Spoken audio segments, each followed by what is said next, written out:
Bueno, hola, muy buenos días, tardes. De nuevo aquí estamos presentando o siguiendo con la serie de Corintios. Espero que haya tenido una buena semana y que este fin de semana pues haya sido de bendición para usted. A pesar de tanto de lo que uno escucha en las noticias, ¿verdad? Pero gracias a Dios pues, nos hemos mantenido firmes y estamos todavía aquí, presentando el Evangelio. Abra su Biblia en 1 Corintios capítulo 3. Vamos a cubrir versículos del 4 al 15, ¿ok? 1 Corintios capítulo 3, versículos del 4 al 15, continuando con nuestra serie en el libro que Pablo le escribió a unos hermanos que pues andaban, ¿verdad?, haciendo de las suyas en la ciudad de Corintios. Vamos a orar antes de presentar el mensaje, así que ¿por qué no me acompaña? Usted que está en casita, o donde quiera, o nos escucha en el carro, no sé, pero vamos a orar. Padre, de nuevo te damos gracias y como siempre por permitirme llegar hasta los hogares de mis hermanos y poder compartir con ellos a través de la tecnología y el estudio de la palabra. Te pido por cada uno de ellos, Padre, que podamos nosotros no solamente escuchar y leer, sino aplicar esta palabra a nuestras vidas. Ayúdanos pues a seguir adelante en esta carrera que tenemos y Padre, queremos llegar hasta el final gloriosos y con una fe intacta y aún más que la que creciente aún más. Así que de nuevo, gracias por todo, Padre, y permítenos pues presentar este mensaje de una manera que la podamos entender y la podamos aplicar. Gracias te damos por todo. Amén. Bueno, es el mensaje número 9 de la serie ya de Corintios. Y recuerde que la semana pasada estuvimos viendo la segunda parte del capítulo 2, donde Pablo dio a conocer los motivos del por qué los corintios se actuaban o se comportaban de la manera que lo estaban haciendo. Le recomiendo que si no se recuerda, pues puede ver los videos y ver algunos de los capítulos anteriores y así poder agarrar bien el hilo de lo que hemos estado hablando. Pero los corintios se estaban comportando pues, de una manera no apropiada para un cristiano. Y les dice, se están comportando mal, o sea, ¿por qué hay entre ustedes celos, contiendas y conflictos? O sea, todo eso que estaba ocurriendo en la vida de ellos o en la ciudad de Corintio. Ahora mire, las personas se convierten en cristianas cuando reciben a Cristo en su corazón, creen en el Evangelio y andan conforme a la palabra de Dios, ¿ok? Los hermanos de Corintio solo habían cumplido con los primeros dos requisitos, podríamos decir, ¿verdad? Por poner requisitos. Ellos habían recibido a Jesús, habían creído en el Evangelio, pero les faltaba andar, ¿okay? Lo que es vivir, les faltaba andar en la palabra de Dios. Pablo ya lo había dicho en el capítulo 3, versículo 3, y les dijo, andan como hombres, o sea, viven como carnales y son como niños en las cosas de Dios. 1 Corintios capítulo 3, versículo 1, fue por eso que Pablo les dijo, de manera que yo, hermanos, no pude hablarles como espirituales, sino como a carnales y como a niños en Cristo. Ahora, por carnales, solamente recordando, se refiere a que a pesar de que el Espíritu Santo moraba dentro de ellos, aún había áreas en sus vidas en las que vivían como si el Espíritu Santo no tuviera ninguna influencia sobre ellos, o sea, lo ignoraban, lo apartaban de esas áreas de su vida. Y recuerda que hablamos la semana pasada que un cristiano puede ser carnal por un tiempo, o sea que sí hay cristianos carnales, pero es solamente por un tiempo, como les dije la semana pasada. Mientras la persona va madurando espiritualmente, mientras va aprendiendo la palabra de Dios, mientras obtiene sabiduría, ¿para qué? Bueno, para desechar lo malo y escoger lo bueno. Pero vimos que un verdadero cristiano no puede permanecer actuando o viviendo carnalmente por un largo periodo de tiempo, ¿verdad? Tiene que haber alguna evidencia de qué. Bueno, evidencia de su nuevo nacimiento, de que es una nueva persona en Cristo, de que ha nacido de nuevo, que ahora es hijo de Dios, que ya no está bajo la influencia del enemigo, sino que ahora está bajo la influencia del Espíritu Santo. Y por niños, ¿verdad? Recuerden que les llama también, dice, son niños en Cristo. Bueno, por niños, Pablo se refiere a que a pesar de tener tanto tiempo ya en el Evangelio, de conocer o de escuchar o de estar en las cosas del Señor, no habían crecido o no habían entendido por completo, se habían estancado en las cosas de la palabra. Probablemente no la estudiaban, no la escudriñaban, no hacían devocionales, no hacían estudios, o sea que se la pasaban y no atendían las cosas del Dios, o sea, no crecían. Una de las maneras en que Pablo nos dijo que ellos demostraban la carnalidad, o sea que vivían como mundanos, era por las manifestaciones de las divisiones que había entre ellos. Y les dice 1 Corintios capítulo 3 versículo 4. Aquí es donde empezamos el mensaje de hoy, versículo 4. Dice: porque diciendo el uno, yo ciertamente soy de Pablo, y el otro, yo soy de Apolos. Dice, ¿no son carnales? ¿Qué quiere decir con esto? Bueno, quiere decir que actúan como gente mundana, ¿okay? Gente del mundo, sin discernimiento espiritual. Estas personas o estos hermanos habían dividido el cuerpo de Cristo por los gustos personales. O sea, a mí me gusta esto, yo prefiero esto. O sea que estaban desgarrando el cuerpo de Cristo a su conveniencia, a sus deseos, a sus gustos, a sus preferencias. Y enseguida, en el versículo 5, Pablo hace una pregunta, pero quiero que ponga atención a esto. No pregunta quién es Pablo y quién es Apolos, sino que él dice, ¿qué pues es Pablo y qué es Apolos? Okay, no sé si nota la diferencia. Pablo da a entender que lo importante no es en sí la persona, sino la función que cumple en la obra de Dios, o sea, la función que está desempeñando para la obra. Lo que cuenta es el qué, o sea, lo que hacen, y no el quién, quiénes son. ¿Okay? Eso es la pregunta que está haciendo Pablo aquí. Porque dice Pablo, bueno, ustedes ponen la mirada en el hombre, lo elevan, lo glorían. Y dice Pablo, y nosotros solamente somos ¿qué? Continuando con el versículo 5, servidores por medio de los cuales han creído. O sea, Pablo dice, tanto Apolos como yo somos servidores. ¿De quién? Buenos servidores de Dios, servidores del Señor. Pablo quiere que entiendan, escuche esto, que tanto él como Apolos fueron instrumentos usados para Dios para presentar el evangelio o las buenas nuevas a la ciudad de Corintios. O sea que ellos llevaron el evangelio para la salvación, pero que ellos no son la fuente de la salvación. O sea, hay una gran diferencia. Ellos llevaron el mensaje para que creyeran en quién. Bueno, para que creyeran en Jesús, pero no para que creyeran en Pablo y Apolo. O sea, no para que los siguieran a ellos, sino para que siguieran a Jesús. Entonces, Pablo les dice, podríamos decir que les está diciendo, yo y Apolos solo les servimos lo que el Señor preparó para ustedes. ¿Okay? Era lo que decían, somos servidores. O sea, nosotros servimos lo que el Señor ha preparado. Nosotros no preparamos nada, no hicimos nada. Solamente somos instrumentos de Dios para llevarles el evangelio, dice Pablo. A nosotros no nos den el crédito, dice él, pues todo lo ha hecho el Señor por ustedes. Es más, mire, hablando de recibir honra y gloria, aún los ángeles que son enviados por Dios para traer noticias ellos no aceptan que las personas los adoren y se inclinen ante ellos. En cierta ocasión, un ángel compartió un mensaje con Juan. Inmediatamente cuando el ángel terminó, Juan se inclinó ante el ángel, queriéndole dar las gracias, y escuchen lo que el ángel le dijo. Apocalipsis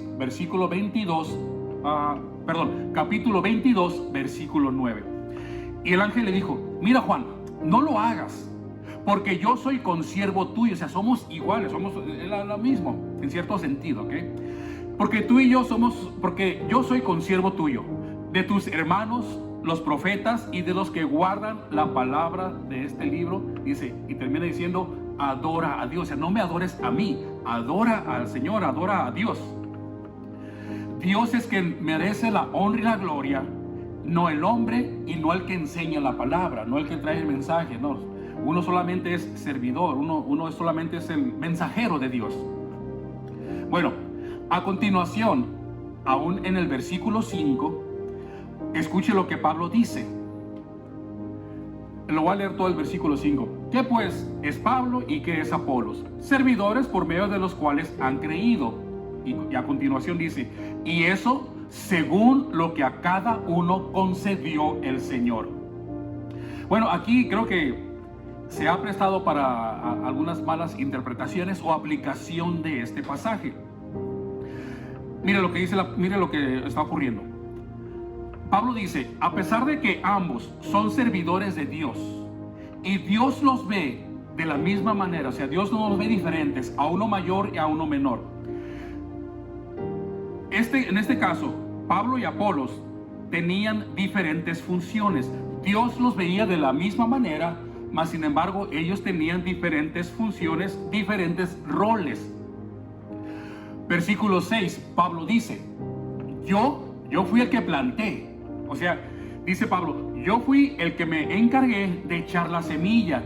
Entiéndase por semilla la palabra de Dios, ¿ok? Que él fue el que llevó la palabra de Dios por primera vez a la ciudad de Corintio. Él fue el que la presentó. O sea, podríamos decir que Pablo fue quien fundó la iglesia en Corintios. Él fue el que lo hizo. Y luego dice, continuando con el versículo 6, yo planté, dice Pablo. Apolos, bueno, él regó. Quiere decir que él se encargó de darle mantenimiento a lo que Pablo había plantado, de quitar la hierba mala, de podarla, de arreglarla, de echarle su agüita. En este caso, podríamos decir que Apolos fue quien llevó el ministerio de la enseñanza una vez que Pablo había salido de Corintios. Y termina diciendo, pero el crecimiento lo ha dado ¿quién? Bueno, el crecimiento lo ha dado Dios. Y aquí es donde me refiero de que he escuchado algunas interpretaciones erróneas sobre este pasaje, porque lo ponemos o lo explican tratando de decir que el crecimiento del cristiano, lo que la madurez depende de Dios. Pero déjenle, le aclaro algo. Aquí Pablo no se refiere al crecimiento espiritual de cada creyente, o sea, de cada individuo, porque no está hablando de eso. No es de que Dios les dé más crecimiento a unas personas que a otras. O sea, Dios, Él da la palabra igual para todos. Ahora, si el crecimiento y la madurez espiritual de los corintios dependiera de Dios, como algunas personas dicen o enseñan este pasaje, bueno, entonces estaríamos diciendo que el único culpable de que los corintios fueran carnales y fueran aún niños sería Dios, ¿okay? O sea, estaríamos diciendo que Apolos y Pablo hicieron su trabajo de plantar y regar, pero el que falló en dar el crecimiento fue Dios. Y esa no es la aplicación que le están dando aquí. O sea, no es el crecimiento de la persona, sino el crecimiento del cuerpo de Cristo. Eso es a lo que se refiere.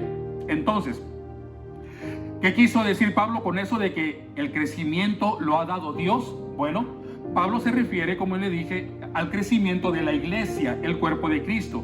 Un claro ejemplo de esto, usted lo puede ver en el libro de Hechos, con la iglesia primitiva, donde nos dice que los hermanos se reunían en los hogares, compartían el pan, alababan a Dios, cantaban alabanzas. Y escuche lo que dice Hechos capítulo 2, versículo 47. ¿Quién daba el crecimiento? Y el Señor añadía cada día a la iglesia los que debían ser salvos, ¿ok? Entonces el hombre hace su parte, los hombres se reunían, se congregaban, y Dios mandaba a esos lugares las personas que debían ser salvas, le daba crecimiento. A eso es lo que se refiere. Pablo continúa diciendo, versículo 7, 1 Corintios capítulo 3, versículo 7. Así que ni el que planta es algo, ni el que riega, sino Dios que da, de nuevo dice, el crecimiento. Entonces, no crea que Pablo está menospreciando o degradando la labor del que planta y el que riega. Lo que está diciendo es de que a pesar de lo importante que es su labor, de lo que es dentro de la obra, si Dios no está presente, dice Pablo, todo todo trabajo es en vano. El crecimiento no depende del que echa la semilla, ni tampoco del que riega. El crecimiento depende de Dios. Salmo 127, versículo 1 dice: si Jehová no edificare la casa, o sea, si no es Dios quien la construye, en vano trabajan los que la edifican. O sea, todo lo que hacen es en vano, no sirve de nada. Si Jehová no guardare la ciudad, en vano vela la guardia. Versículo 2: por demás es que se levanten de madrugada y vayan tarde a reposar. O sea, por más que hagas, por más que te esfuerces, por más que quieras hacerlas a tu manera, si Dios no está en medio de lo que estás haciendo, si lo estás dejando afuera de todo proyecto, de toda labor, si Dios no está presente, básicamente todo se viene abajo. Si dejas a Dios fuera de tu matrimonio o de su matrimonio, mire, hermano, va a terminar mal. Terminan en divorcios, terminan en contiendas y desgracia para toda la familia. Deja a Dios fuera de tu trabajo, fuera de tus estudios, fuera de tu hogar, fuera de tus relaciones, y todo se vendrá abajo. Jesús mismo lo dijo de esta manera en el Evangelio de Juan, capítulo 15, versículo 5. Juan 15, 5, hablando a Jesús, le estaba diciendo a los discípulos: separados de mí, que dice, nada, absolutamente nada van a poder hacer. Así que todo lo que hagamos en esta vida debemos de ponerlo en oración y pedirle a Dios sabiduría. No lo haga con su propia inteligencia, porque le va a ir mal. Así que Dios tiene que estar presente en todo. Versículo 8, Pablo continúa con la carta y dice, él había dicho: ni el que planta es algo, ni el que la riega, o el que riega, ¿verdad? Porque todos la regamos, pero el que riega. Versículo 8 dice: y el que planta y el que riega son una misma cosa. Escucho bien, me voy a brincar al capítulo 9, la primera parte. Entonces, versículo 8, y el que planta y el que riega son una misma cosa. ¿Por qué? Versículo 9, porque nosotros somos colaboradores de Dios. Entonces, dice Pablo, mira, somos una misma cosa. Ambos, ninguno es más importante que el otro. Cada quien tiene sus tareas esenciales.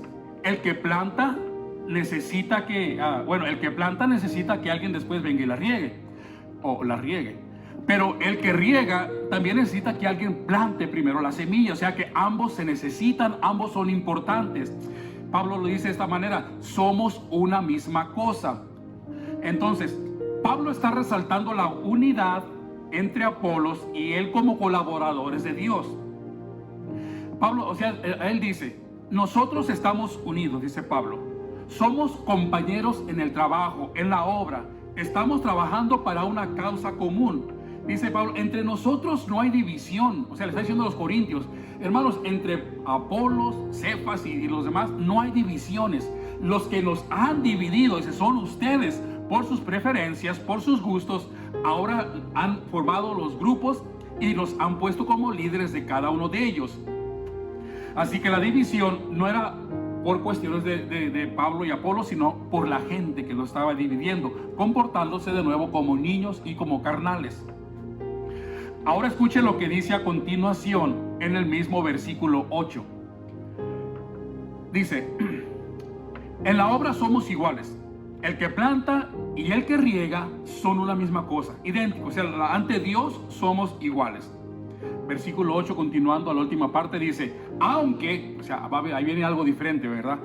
Cada uno recibe su recompensa conforme a ¿qué? A su labor.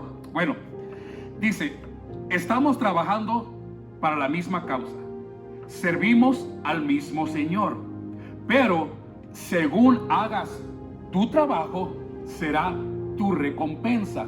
O sea que el trabajo que yo haga va a ser mi recompensa y no te va a afectar en tu recompensa de tu trabajo, ¿ok? Entre nosotros, o visto de otra manera, mire, cada quien es responsable ante Dios por lo que hace. básicamente lo que está diciendo. Aunque dice, cada uno recibirá su recompensa conforme a su labor. O sea que Dios no le va a recompensar a usted por lo que yo haga, y a mí no me va a recompensar por lo que usted haga. Las recompensas son individuales, el trabajo es común, en común, ¿ok? En conjunto.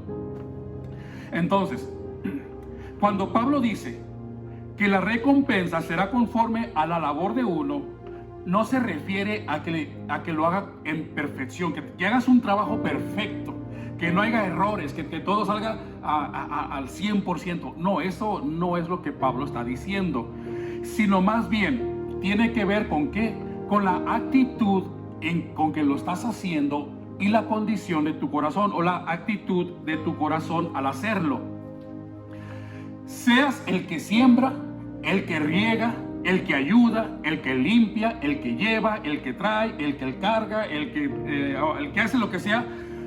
Todo depende del motivo con lo que lo estás haciendo. Si lo haces es muy diferente.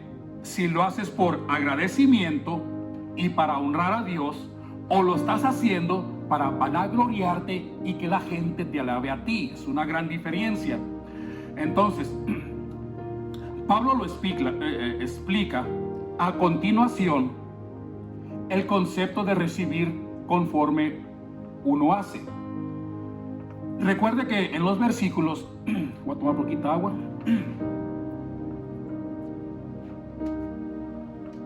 En los versículos del 6 al 9, lo acabamos de ver, Pablo usó la analogía de la siembra del campo, ¿okay? El que siembra, el que riega, el que da crecimiento. Ahora, para explicar un poco sobre la recompensa, usará la analogía de la construcción, ¿okay? Y fíjese lo que dice en el versículo 10, capítulo 3, versículo 10.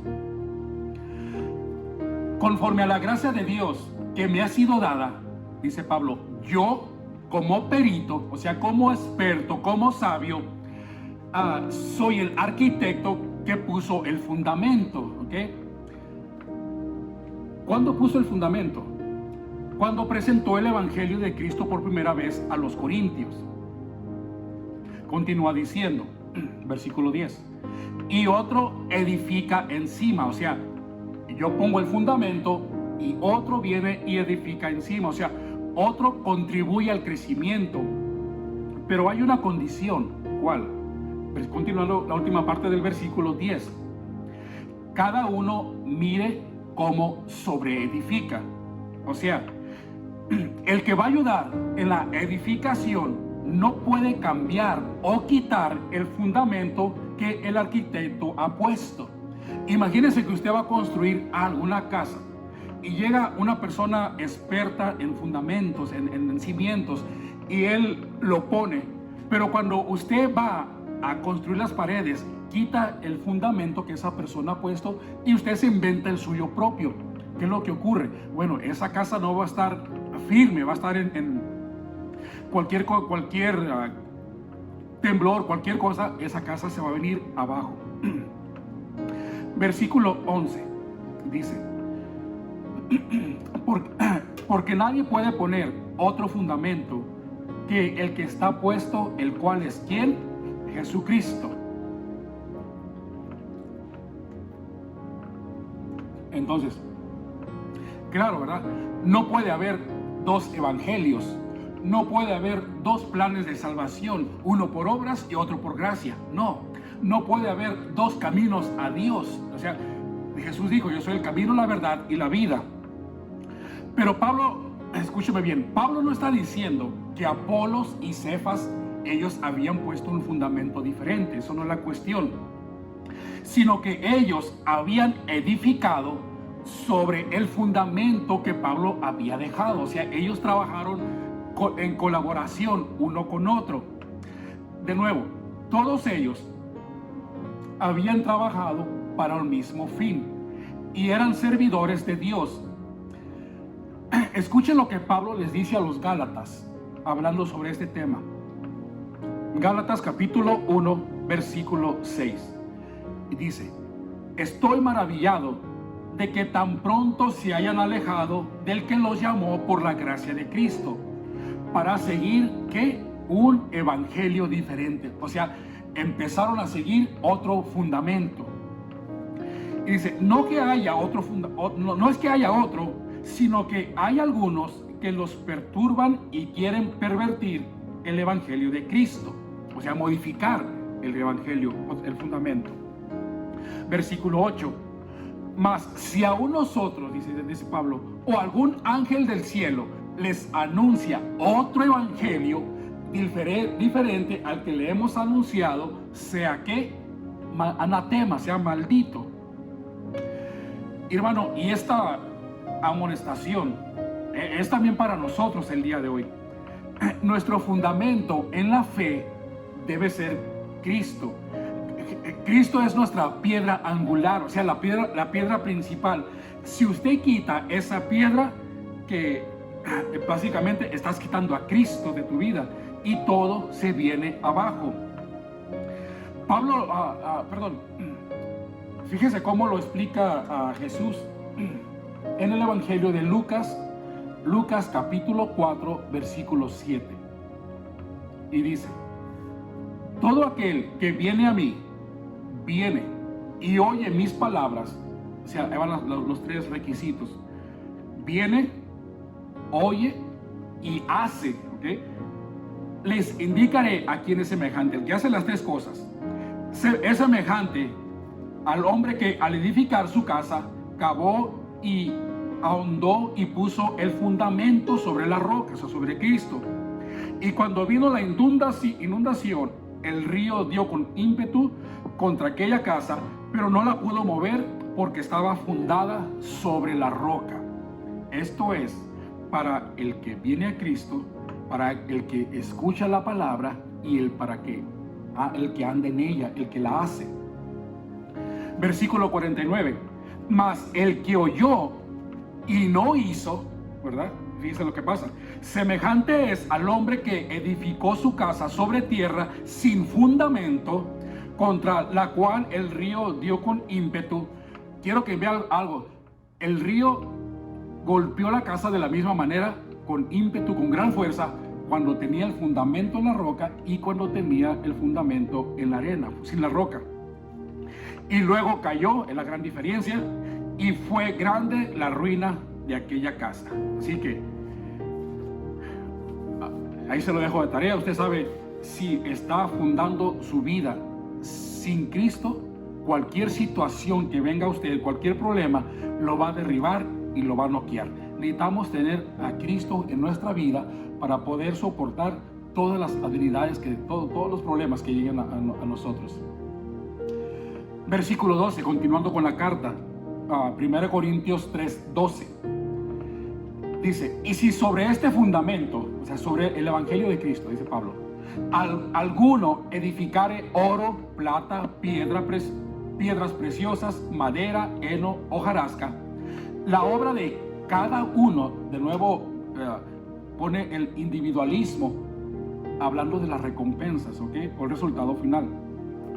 La obra de cada uno se hará manifiesta, porque el día la declarará, pues por el fuego será revelada, y la obra de cada uno, cual sea, el fuego la probará. O sea que de nuevo, Dios va a probar mi obra, lo que yo he hecho, y va a probar su obra, lo que usted ha hecho. Y depende de lo que quede al final, cuando pase por el fuego, bueno, ahí será la recompensa. Así que si usted está solamente trabajando con madera, heno y hojarasca, pues cuando pase por el fuego no va a quedar nada. Si está trabajando o está edificando con oro, plata y piedras preciosas, grande va a ser su recompensa al final. Segunda de Corintios capítulo 5 versículo 10. Escuche lo que dice. Porque es necesario que todos nosotros comparezcamos ante el tribunal de Cristo. Aquí Pablo se refiere a todos, a creyentes y no creyentes, ¿ok? Para que cada uno reciba según lo que haya hecho mientras estaba en el cuerpo, sea bueno o sea malo. O sea, los no creyentes, recuerden, no se me vaya a confundir, los no creyentes, ellos comparecen en el tribunal, en el gran tribunal, en el trono blanco, al final, allá en el Apocalipsis. Nosotros comparecemos o estamos en el en juicio ante Dios, no para juzgar por nuestros pecados. Los pecados ya fueron perdonados, para juzgarnos por las obras que hemos hecho. Dice, para que cada uno reciba según lo que haya hecho mientras estaba en el cuerpo, sea bueno o sea malo, ¿okay? Para recibir la recompensa. O sea que se pondrá a prueba la construcción en la cual usted está trabajando, que cada uno ha hecho. ¿Cómo lo ha construido? Ya sea con materiales perecederos, o sea que se echan a perder, que se oxidan, madera, heno, hojarasca, o lo estás construyendo con materiales imperecederos, oro, plata y piedras preciosas. Versículo 14. Si permaneciere la obra de alguno que sobreedificó, o sea que si lo que usted edificó, si no edificó por su cuenta, más bien, si no lo edificó por su cuenta, si usted no trató de poner sus propios fundamentos, o sea que usted está edificando sobre el fundamento de Cristo, dice, recibirá recompensa. Versículo 14. Versículo 15. Si la obra de alguno se quemare, o sea, si usted quiso poner sus propios fundamentos, hacerlo todo a su manera, hacer a Jesús a un lado, a Cristo a un lado, y trabajar a como a usted le dé la gana, entonces dice la palabra, eso al pasar se va a quemar, él sufrirá pérdida, si bien él mismo será ¿qué? Salvo, ¿okay? Aunque así como por fuego. Aquí afirma claramente Pablo una cosa muy importante, que la salvación no la perdemos. La salvación no depende de nuestras obras, lo que hagamos. Esa es por gracia de Dios. Esa permanece, esa es eterna, ya la tenemos, ya estamos sellados con el Espíritu Santo. Pero lo que sí perdemos, ¿qué es? Bueno, vamos a perder las recompensas, los galardones que recibiremos, o las coronas, ¿verdad? Y al último vamos a quedarnos pues más viendo cómo los demás disfrutan las recompensas que han recibido, y uno se va a quedar con los brazos cruzados. Así que fíjese cómo construye, cómo está edificando su hogar, a su familia, en la palabra de Dios, en el fundamento que es Cristo. Apocalipsis capítulo 22, versículo 12, hablando de las recompensas. Escuche lo que dice: he aquí, yo vengo pronto, y mi galardón conmigo, vengo con mi recompensa, para recompensar, dice, a cada uno. De nuevo, la recompensa es individual, ¿ok? Para recompensar a cada uno según sea su obra. Así que usted no le puede echar la culpa a nadie más. Es que no es que no me dejan trabajar en la obra, no puedo hacer esto. No, Dios no lo va a recompensar pensando que a otra persona no lo dejó trabajar. No, usted tiene que, Dios lo va a recompensar por lo que usted está haciendo o por lo que ha hecho. Así que dice, viene para recompensar a cada uno según su obra. Yo te pregunto, con lo que has hecho en el ministerio para la obra de Dios, ¿qué tan grande sería tu recompensa el día de hoy? ¿Qué recibirías? ¿Recibirías galardones, coronas, premios? ¿O todo sería quemado por el fuego y al final te quedarías sin nada? Ponte a pensar qué es lo que estás haciendo. Dice que todos somos colaboradores en la obra de Dios. Eso lo incluye a usted y me incluye a mí. Cada uno de nosotros tenemos que aportar, tenemos que trabajar para el cuerpo de Cristo, ¿okay? Para llevar el evangelio, compartir la palabra de Dios. Cada vez que usted comparte la palabra de Dios, está echando la semilla, está poniendo un fundamento, ¿verdad? Y eso es un galardón para usted, ¿ok? Así, pero hágalo de acuerdo a la palabra de Dios. No invente otro fundamento, no traiga otro evangelio. Así que, bueno, lo dejo con esto. Póngase a pensar, pues, en lo que ha hecho usted hasta este momento en su vida como creyente, como seguidor de Cristo. Si las recompensas fueran el día de hoy, ¿qué tendrías en tus manos? ¿Con qué te quedarías?